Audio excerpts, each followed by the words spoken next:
শঙ্কর যাত্রা ও ভীমের মল্লযুদ্ধ। পূর্বাপর কৌলিক আছর মৎস্য দেশে শঙ্কর নামেতে যাত্রা আরাধে মহেশে।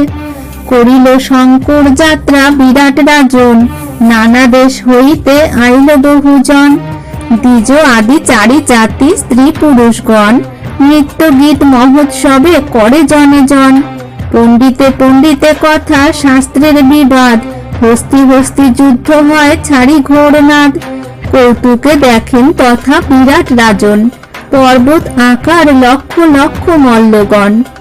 মল্লগণ মধ্যে এক মল্ল বলবান, সর্বমল্লগণ করে যাহার বাখান। সর্বমল্লগণ মধ্যে ছাড়ে সিংহনাদ, কে আছে আমার সঙ্গে করহ বিবাদ। লাখে লাখে বড় বড় যত মল্ল ছিল, অধমুখ হয়ে কেহ উত্তর না দিল। ডাকিয়া বলে মল্ল নৃপতির প্রতি, মোর সঙ্গে যুঝে হেন দেহ নরপতি। চিন্তিয়া বিরাট তবে করিল স্মরণ, সুপকার বল্লভেরে ডাকিল তখন। বিরাট কহিল, তুমি কহিয়াছ পূর্বে, এ মল্ল সহিত রণ করো তুমি এবে। এ মল্ল সহিত পারো যুদ্ধ করিবারে, তোমারে তুষিব আজি রাজ ব্যবহারে। ভীম বলে, নরপতি জানো হো আপনে, যতেক কহিনু পূর্বে উদর ভরণে। সেসব সরিয়া যদি চাহ বোধিবারে, এ মল্ল সহিত তবে যুঝাও আমারে। মহাবলবান মল্ল পর্বত আকার, পেটার্থী ব্রাহ্মণ আমি জাতি সুপকার।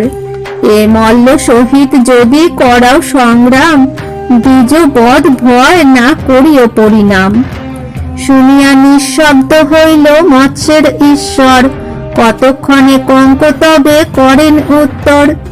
যার যে আশ্রয়ে থাকে পণ্ডিত সুজন, যথাশক্তি তার আজ্ঞা না করে হেলন। পুনঃ পুনঃ মল্লগণ বলিছে রাজারে, রাজার হয়েছে ইচ্ছা যুদ্ধ দেখিবারে।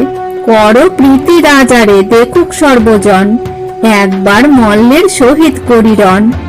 যুধিষ্ঠির বাক্য শুনি বীর বৃকোদর, পুনরপি নৃপতিরে করিল উত্তর।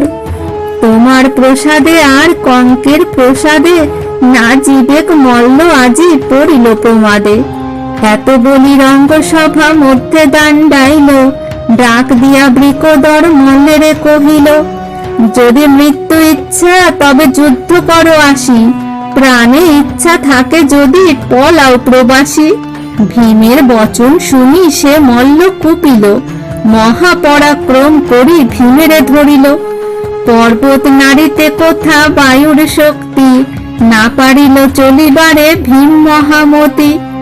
ঈষৎ হাসিয়া ভীম ধরি দুই পায়, অন্তরিক্ষে তুলিলেন ঘুরাইয়া তায়।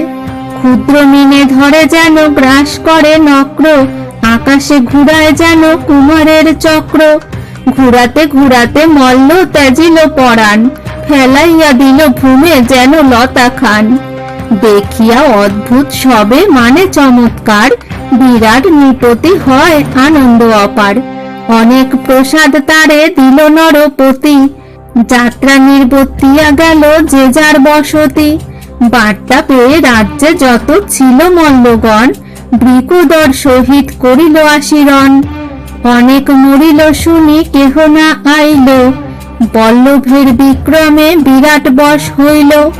বড় বড় সিংহ ব্যাঘ্র মত্ত হস্তিগণ, কৌতুকে ভীমের সঙ্গে করাইল রণ। নিমিষেতে অনায়াসে মারে বৃকোদর, কৌতুক দেখেন রাজা স্ত্রীবৃন্দ ভিতর।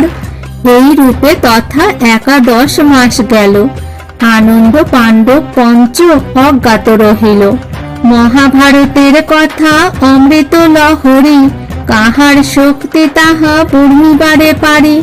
শ্রুত মাত্র কহি আমি রচিয়া পয়ার, অবহেলে শুনে তাহা সকল সংসার।